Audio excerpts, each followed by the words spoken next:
Hi, I'm Joe Locke, and you're behind the scenes of my Rolling Stone UK cover shoot.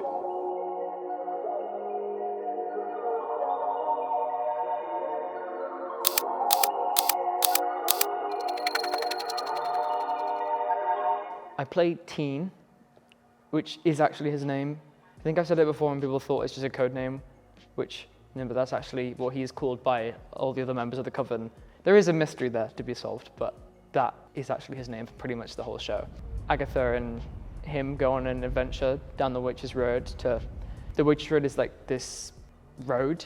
It's actually a road, and at the end you go through trials, and at the end you can get a big prize. And so Agatha and Teen wants Agatha to take him down the road, so they do. I think I counted 8 auditions for Agatha. I did like a normal self-tape, and then another self-tape, and then I think I did another self-tape, and then like 3 or 4 Zoom calls, and then they flew me out to LA for I was doing a play in London at the time, so I could go. I literally got off the plane, did the audition, and got back on a plane.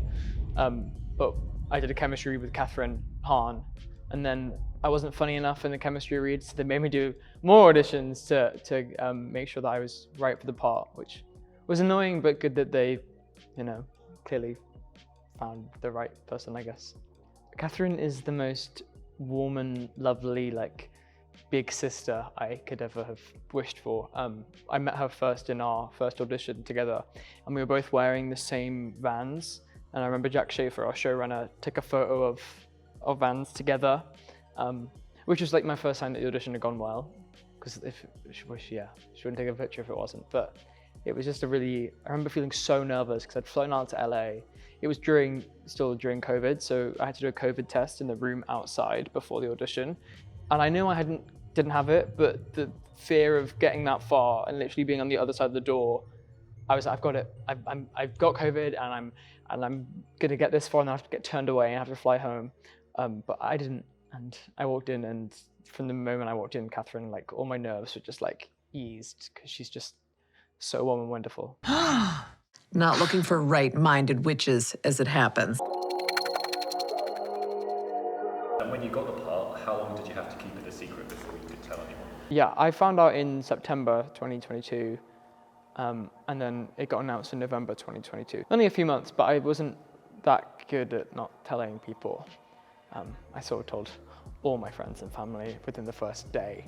And then they were like, you can't tell anyone. And I was like, no, I'm not going to tell anyone.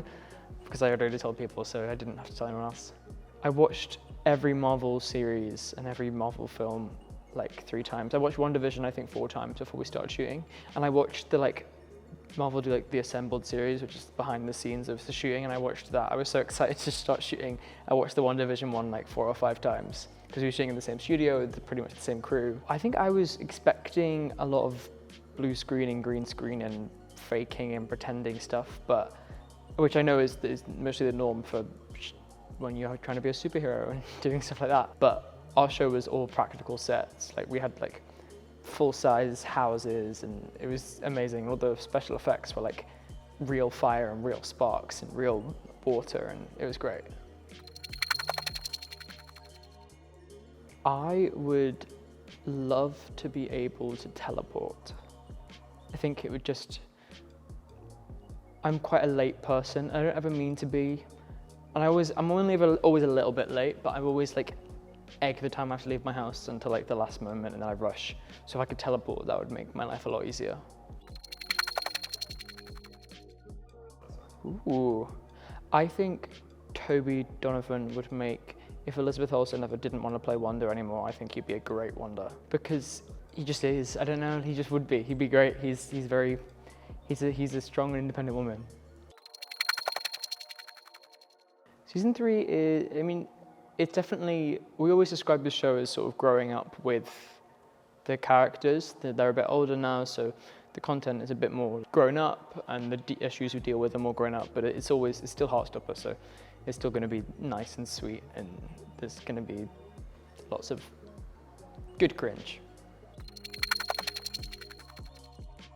It's always the days where we have everyone in, when all the friendship group scenes they're always really fun to film, because the days can be quite long and quite exhausting, so it's always nice to have other people to lean on, and it's just hanging out with my best friends is always great, and you get to call it work.